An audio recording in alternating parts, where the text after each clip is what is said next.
Alright guys, today I wanted to go through my all-time, I say all-time, I've basically shortened it a bit.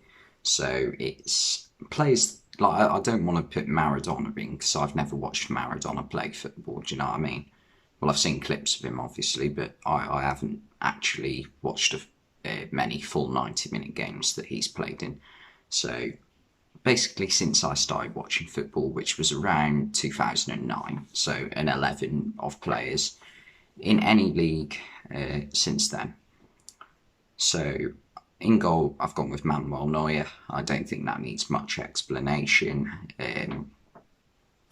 Just one of the greatest goalkeepers of all time, and is still at like a very high level with Bayern Munich. He probably isn't quite as good as he used to be. His best year was probably 2014 when he won the World Cup with Germany. So yeah, no explanation needed for him. Right back, I've gone Phillip Blarm.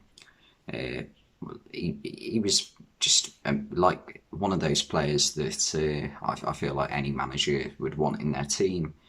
Um, could probably, well, he did play midfield at times in his career. Was definitely had the ability to play midfield. Was also very capable defensively. So that's why he slotted in at right back for a lot of his career, or the majority of his career.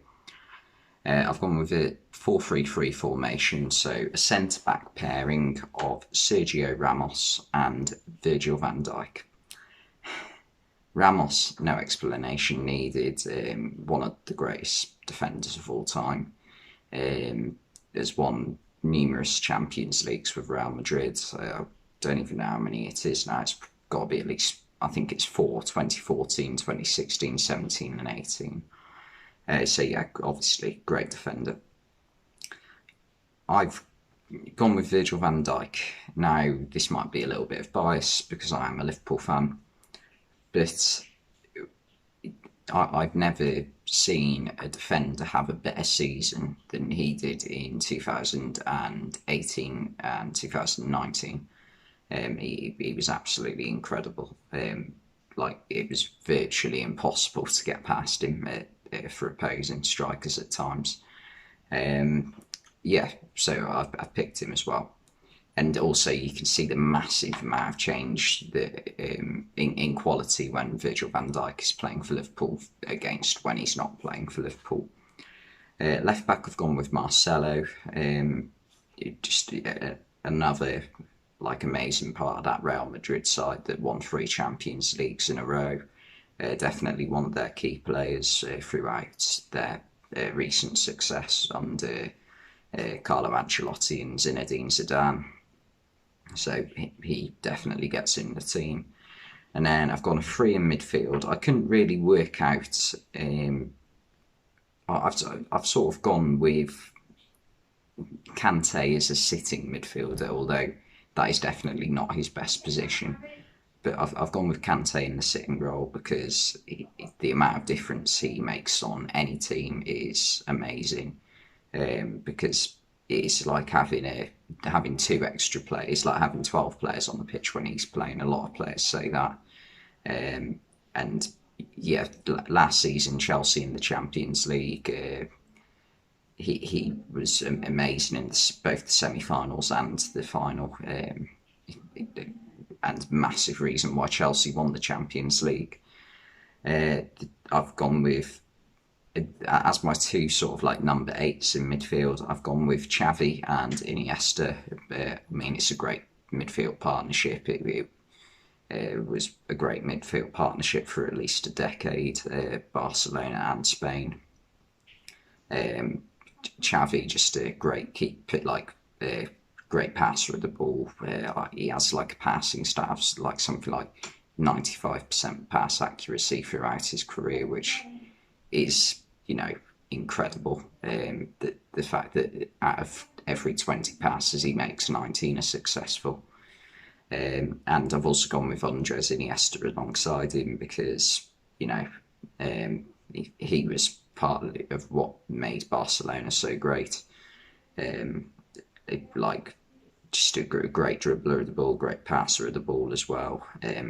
he was one of those players who could wriggle out of any sort of awkward position on the pitch and come away with the ball, get through 3 or 4 players with ease. And my front three now, obviously, I think if you're not putting Lionel Messi and Cristiano Ronaldo in your team, if you're doing a team over the past decade or so, just a bit longer, then I think you've probably got some sort of like bias against the two of them. Messi, for me, is the greatest footballer of all time, so I don't even need to explain why he's in the team. Ronaldo, I don't sort of have him as the second best of all time, but I have him in like the category below Messi. Do you know what I mean? Alongside like the Maradonas and the Pelés, which I mean is a bit sort of hypocritical, having said what I said at the start of the video. But I'm assuming that's what level he is. If not, then he's, in my opinion, the second best player that I've ever watched. And down the middle, so Messi on the right, Ronaldo on the left. Down the middle, I've gone with Luis Suarez. Now, again, this might be a bit partly biased because it was between him and Robert Lewandowski for this position, and I edged towards Luis Suarez because I've never seen a player have as good a season in the Premier League as he did in 2013-14. Don't get me wrong, Lewandowski's a great player, but I've never seen anyone carry such a bang average, if we're being honest,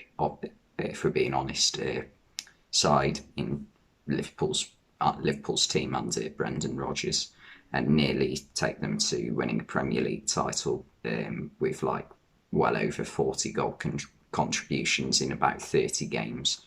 He was incredible that season. So yeah, that's my 11. And also Suarez was ridiculous for Barcelona. I think in 6 years he was at Barcelona, he scored 200 goals. So that's like mid-30s a season, 35 a season roughly. Which again is ridiculous. I also sort of made a bench because there were a few players I did feel a bit harsh on leaving out. So on my bench I've got David De Gea, David Alaba, Giorgio Chiellini, Andrea Pirlo, Kevin De Bruyne, Arjen Robben, and Robert Lewandowski. Just some great players there.